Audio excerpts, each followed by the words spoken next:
రోజుకో 4 జతలు ఇప్పుతావు. క్లయింట్ దగ్గర ఒకటనేసి, ఫ్రెండ్స్ దగ్గర ఒకటని, ఇంట్లో ఒకటని, పడుకుంటా పక్కలేదు.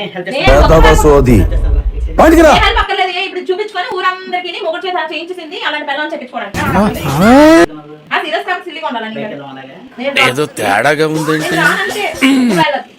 అలా కూర్చోక. ఆ చోట చోటు విషయం నాకు ఒకటి ఇది ఒకటి ఇసి పడేస్తే ఇయర్ పోడ్స్ నేను ఎంత పెద్దవను నాకే తెలియదు. వద్దని చెప్పేటప్పుడు వద్దు. సరే నీ ఇష్టం.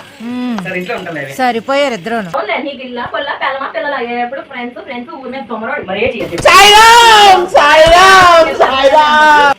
పిల్లలు ఏం తింటారా ఉంటారా ఇంట్లో ఏముంటుంది లేదు అది నేను అడుక్కోవాలా? నేను అడుక్కోక ముందే మాడలేదా? ఇష్టాలతో నీకు సంబంధం ఎట్లే తెలిసిన ఇప్పుడు నేను అడుకుందాను కాదు. నేనేమో బయట అడుక్కునే దగ్గరని కాదు.